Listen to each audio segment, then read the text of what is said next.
Leo hii watu wanazungumza tukae tuzungumze maridhiano. Jambo zuri sana. Hakuna mtu anayepinga maridhiano, hakuna mtu anapinga mazungumzo. Lakini unazungumza katika muktadha ambao kunakuwa tayari na kuaminiana miongoni mwa pande zote. Unazungumza katika mazingira ambayo kunakuwa na hali shwari ya kisiasa ndani ya nchi.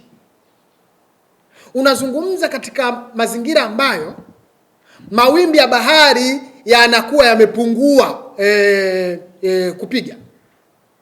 Na namna ya kutengeneza mazingira na muktadha huo wa mazungumzo na maridhiano ya kuangalia mbele kwa mustakabali wa nchi yetu, tunapendekeza ngome ya vijana. Moja, mwenyekiti wa Chama cha Demokrasia na Maendeleo Chadema, yani wakili Tundu Antipas Mugwai Lissu aachiwe kwa sababu kesi yake ni ya kisiasa. Huyu ni mwenyekiti wa chama cha upinzani nchini, chama kikubwa. Tunapokwenda kuzungumza, kujadiliana masuala ya mustakabali wa nchi na masuala ya kisiasa, haileti mantiki mwenyekiti wa chama hichi kuendelea kuwepo ndani, wala haifanyi hali ya kisiasa kuwa na utulivu nchini. Ili kusonga mbele, ngome ya vijana tunapendekeza mwenyekiti wa Chama cha Demokrasia na Maendeleo Chadema, ndugu wakili Tundu Antipas Mugwai Lissu aachiwe, sababu kesi yake ni ya kisiasa. 2, uwajibikaji wa waliotokea Oktoba 29, 2025. Na katika hili chama chetu tumeshatoa mapendekezo mengi juu hili. 3, kufuta kesi za kigaidi dhidi ya vijana mbalimbali, viongozi wa vyama na wananchi pamoja na wahadhiri. Leo hii nchini kuna zaidi ya kesi 51 kwa mujibu wa taarifa za watu mbalimbali wamefunguliwa kesi za ugaidi. Sasa sisi ngome ya vijana tukiangalia hili tunaona halina taswira njema na wala halitoi mazingira ya kwenda mbele. Tunapendekeza kesi hizi zifutwe. 4,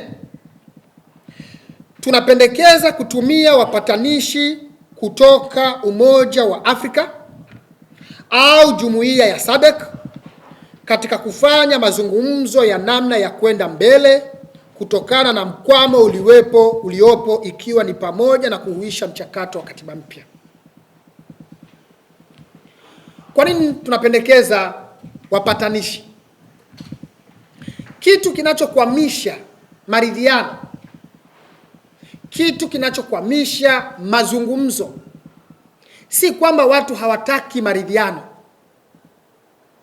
si kwamba vyama hivi havitaki mazungumzo, si kwamba wananchi hawataki maridhiano, si kwamba asasi za kiraia hazitaki maridhiano, lakini tuna tatizo la trust. Mazungumzo na maridhiano yanakwenda sambamba na kuaminiana. Trust imepungua kati ya serikali, Chama cha Mapinduzi na vyama vya siasa nchini. Trust imepungua kati ya serikali, Chama cha Mapinduzi na makundi mbalimbali nchini, kutokana na matendo ya kila siku ambayo tunayaona. Tuliahidiwa uchaguzi wa serikali za mtaa utakuwa mzuri sana. Uchaguzi ukaharibiwa.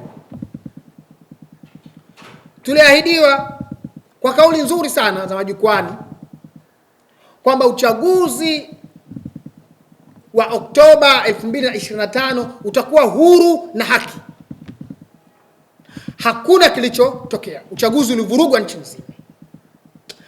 Matukio yote haya ya watu kukamatwa, kufariki, yanapunguza imani ya watu kuamini kwamba tukikaa mezani tukikubaliana tutasonga mbele. Watu hawaamini.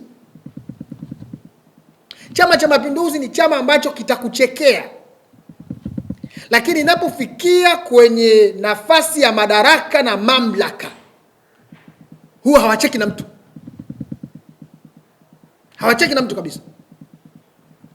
Na ndio maana nashangaa hata makofi mengi tunaopiga kwa kauli ya Dr. Emmanuel Nchimbi. Yaani watagombana huko, watapishana, inapofikia swala la madaraka huwa wanaweka migogoro yao pembeni, wanaunganisha nguvu kukushughulikia. Na ndio maana uaminifu umepungua. Kwa hiyo tunaopendekeza na wanaopendekeza kupata wapatanishi kutoka nje wana dhamira ya dhati kabisa, na wala wasitafsiriwe tofauti. Ni kwa sababu ya kupungua kwa uaminifu, trust. Na serikali na CCM kwa ujumla wana jukumu hilo kubwa sana la kuanza kutengeneza trust, kutengeneza uaminifu, kutengeneza kuaminiana, ili tukae pamoja, tujadiliane, tusonge mbele kwa mustakabali wa nchi yetu.